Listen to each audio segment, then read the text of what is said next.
тархалт ямар шалтгааны улмаас үүсдэг вэ? Тархалт нь бидний үнэхээр арчаагүй байдлаас үүсдэг юм уу? Эсвэл цаана ямар нэгэн шалтгаан байдгүй талаар бичлэг хий гэж бодлоо. За хэлий ихнээс нь хайр дутагдахаар тархалдаг, өөрийгөө гээхээр.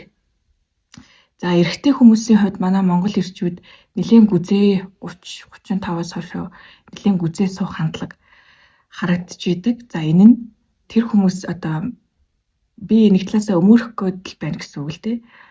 Арчаагуудаа гэж сууж байгаа гэхээсээ илүүтэй Монгол ирчүүд, Монгол эрэгтэй хүмүүс маань монголч гэлтгүй ер нь эр хүн маань гэр бүлийнхээ төлөө өөрийгөө золиослж гэр бүлэн авч явж хоолтой, ундтай, халуун дулаан амьдруулахын тулд өөрийгөө гээчдэг. Бид нарын аав ирчүүд маань гэр бүлээ ихэнд тавьдаг. Өөрийгөө золиослдог. Тэгэхээр тэр хүмүүсийг та нар маань өөрсдөө бас мэдж байгаа шүү дээ. Бид нарын одоо хамгаалж, хайрлж явдаг аав нар. За хань жил эрэгтэй хүмүүс маань өөрийгөө золиослж гэр бүлийнхэн төлөө өөрийгөө гээчдэг. Тэрнээс үүдээд одоо замбраагүй хоолд, орой хоол идэх, орой унтахгүй байх, шүнжин ажиллах гэд өөрийнхөө бодсон солилцоог байгалийн цагийн жамын дагуу эргэлдүүлж чадахгүй тэр нөхцөл байдал руу оруулдаг. За шүн ажиллах нь, шүн нойргүй байх нь маш том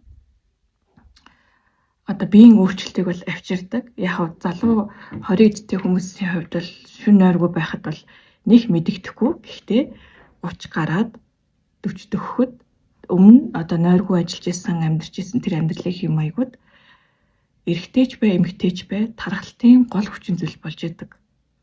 Бид нар бол одоо бензинээр ажилладаг хөдөлгүүртэй адилхан даавар 7 болчирхай, 7 даавар бодисын солилцоогоор одоо шөнө нь бид нарын одоо амарч байхад бид нарын бие маань ажиллаж идэг.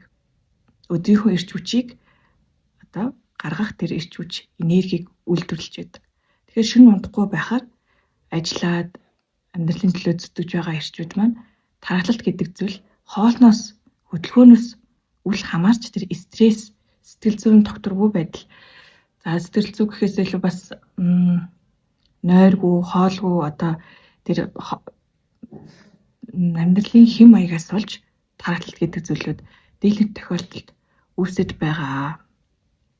За сэтгэл зүй бас бидний тархалттай маш чухал. За сэтгэл зүй стрессийн гүн төлөвт удаан хугацаанд явхад бид нар таргалдаг. Яагаад тэгэхээр тархи амархыг хүсдэг. Амархыг хүсдэг учраас их иддэг, гурилан бүтээгдэхүүн иддэг, сахар иддэг. Гурил болон сахар бүтээгдэхүүн идснээр бид нар тархинд дах тэр стрессийг тайвшруулж чаддаг. За нэг удаа стрессээ чихрээр, шоколадаар, хоолоор дарлаа. Нэг удаа дарлаа, 2 удаа дарлаа. Энэ нь ингээд урт хугацаа явхад зуршил болчдөг. За идэхгүй байхаар нөгөө эд эснэ өгүүлээд байждаг. Тэгээ ингээм тархалтын хэм маягтай амьдралыг бол үүсгэж байгаа. За энэс гарах аргууд гэвэл бид нар за хоолн дээр мөн адил гурил, сахар, шимгүү хүнс, гахаа дахианы мах хэрэглэснээр бид нар бас их таргалж байна. За гахаа дахианы мах бол асар их үрждэг амьтан, асар их өндгийг өөрөөсөө гаргадаг. За энэ нь тэр амьтны мах нь өөрөө үржих гентэй гэсэн үг. Тэгэхээр ийм үржих гентэй малын одоо амьтны мах идсэн хүн эд эсэн цаанаасаа үржих гээд байдаг гэсэн үг. Тэгэхээр бид нар өөрсдийн бэлчээрийн ад жаргалтай одоо тэр үхрийн мах, хоньны маха идэхин зүй одоо битгий ид гэж хэлэхгүй тодорхой хэмжээнд бас одоо гахаа дахиа идчихснийхээ оронд идэх нь өөрийнхөө хамгийн одоо Монголын мах бол дэлхийд дээр хамгийн үнэтэй маханд тооцогдох тийм стрессгүй малыг бид нар хүнсэндээ хэрэгэлдэг. За тэгээд за бид нар турах арга руу оръё. За сэтгэл зүй дээрээ бид нар анхаарна, тайвшрах хэрэгтэй. За стрессийн даврууд бол хүнд их сөрөг, маш их сөрөг үр дагавруудыг авчирдаг. За тархалсан одоо энэ өөхний эсүүд маань их гомдомтгой эсүүд байдаг. Юу гэхээр нэг жоохон сөрөг юм хилчингүүд тэр таргалсан эсүүд маань гомдоод дахиад тархлах гэдэг гэсэн. Тэгэхээр стрессийг бид нар өөрсдөө удирдах сурах, стрессийг тайлах, стрессийг байхгүй болгох тэр арга бясалгал, хөдөлгөөн, дасгал хөдөлгөөн, урлаг, уран сайхан тэдгээр зүйлүүдийг хийж стрессээ бууруулах шаардлагатай, кортизолыг бууруулах шаардлагатай. За ашигтай бактериалог хүнс хэрэглэх хэрэгтэй. За энэ нь гаднаас солонгосоос ч юм уу хаа нэгэн газраас ашигтай бактери ав гэсэн үг биш. Энэ нь бидний монголчуудын угаас өөрт байсан ашигтай бактерийг бид нар хэрэглэдэг байсан. За тэр нь бидний тарганд байна. Тараг, ингэний хоормог, айраг, эдгээрийг бид нэр 100 маш сайн хэрэглэх хэрэгтэй.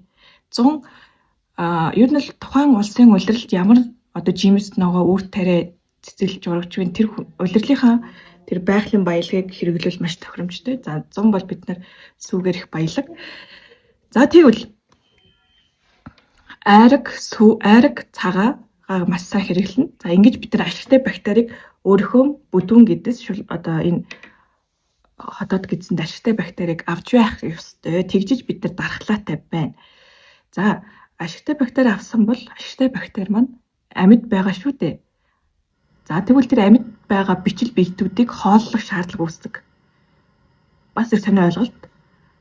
Бас л гидсэн дотор нэг амьтан байна, тэр амьтнаас давхар хооллох шаардлагатай. Тэр бол пребиотик. За энэ нь бидний ашигтай бактериудыг удаан хугацаанд хадгалж дархлаатай тэр чигээр нь амьд байлгаж идэг гэсэн. За ашигтай бактерийн хүнст юу ордог гэхээр арц, аарвал, эзэг идэр ордог. Сүү цагаан эдээ маань бүх сүү цагаан эдээ бидний ашигтай бактерийг агуулгынхаа сацуу давхар тэднэрийн хүнс нь болж идэг. За ашигтай бактери өндөртэй хүн бол гөрөлцөн хөдөлгөөн сайтай, эзэн хоолундаа хурдан хугацаанд ингээд шатааж чаддаг, гал шинж нь аривддаг гэсэн үг. Хүчтэй байна гэсэн үг. Одоо чинь зүгээр ус уух төдийд таргалдаг ийм хэв шинж үүсчээд байна. Тэгэхээр энэ бол ашигтай бактери нэгдүгürt алга, гал цог алга гэсэн үг. За дараагийнхан маань өөрийнхөө махбодыг мэдэх хэрэгтэй. Би гал махбодтой гал шинжтэй хүн байна уу? Бадган байна уу? Хий шинжтэй байна уу гэд. За миний хувьд бол гал шинжтэй учраас хоолыг идчихэд хурдан задлах төлөвтэй. Гэхдээ гал шинжтэй ч гэсэн маш их тийм усан махбодтой махан төрлийн хоол идээдэл тэр гал чинь галдаар ингээл маш их мод хийгээдээвэл тэр гал унтардагтай адилхан хүн болгоны тэр шатаах юм бас төлшин хэмжээнд байдгаа гэсэн. Тэгэхээр ус уусанч таргалдаг хүмүүс бол бадган төрлийн хүмүүс байж идэг. Тэгвэл маш их хөдөлгөөн хийх хэрэгтэй, хоолоо хасах хэрэгтэй. Баг идэж их хөдлөх хэрэгтэй хүмүүс их тийм хурдан таргалдаг юм усрахаг том биетэй хүмүүс байж идэг. За гал шинжтэй хүмүүс бол хурдан ярьдаг. За тэгээд хөдөлгөөнтэй ч гэх юм уу. За хий шинжтэй хүн бол оюун санаа нь их бас хийдэх гээд шөл устай хоол байвал их сайн. За философч багш ийм сэтгэгч хүмүүс бол хий төлөвтэй байж идэг. Тэгэхээр өөрийнхөө махбодын онцлог, шинж чанаруудыг бас ийм тодорхой хэмжээнд мэдчих шаардлагатай. За тэгээд ийм арга типүүд байна. Тэгээд ер нь л биднэрт өөрсдөө маш их тийм баялагууд өв уламжлалын аргууд бол байж идэг. Тэдгээрийг айлс ирэхээр авдраа ир гэдэг тийм ээ. Тэгэхээр нэг тэгэж гаднаас ийм тан хайгаад авах ер нь шаардлага байхгүй. Бид нар өөрсдөө асар их сүүн бүтээгдэхүүнийг хэрэглэж байвал бид нар нэг тэгж тархлах шалтгаан үндэс маань хайцангуй бага байна. Сэтгэл санаа манаас тогтвортой болно. Тэгэхээр тархалт гэдэг зүйл маань нэг арчаагүйдээ бас болдог зүйл бас биш шүү гэж хэлмээрээ. Тухайн хүний сэтгэл зүй амьдралыг дааж явж байгаа нь нуруу. Тэгэхээр бас битгий хүнийг шүүмжлээрэй гэж хэлмээр байна. Тархлах шалтгаан бас маш их байдаг. Тийм учраас тарган байлаа гэд тэр хүнийг gooч ад үзэж шоолох нь их өрөөсөөлөө. Энэ бол дааврын маш дайн өтөж байгаа гэх хэлбэр. За мөн дээрээс нь эмэгтэй хүмүүст бас хэлэхэд бид нар маш их дааврын савлгаан донд 4 өдрийн нэг өдөрт нь баг дааврын савлгаанд явж идэг. За энэ маань бид нар эрчим дутагдахаар байгалийн эрчим, одоо докторийн эрчим дутагдахаар бид нар тэр дутагдсан эрчимтэй хүн яаж юу н бас явах билээ. Бусдаас цаанаасаа юм ингэж нэхэж авах тийм сэтэл төрдөгөө. Тийм учраас өөрсдийгөө эрчмээр дутагдaltaгүй, хайраар дутаалгүй. За тэгээ шимтэй хүнс пребиотикоор дутаалгүй явах нь зүй байна. Тэгэхээр за тэгээд нэг юм байна. Асууж татуулах зүйл байвал бас хэлж болно.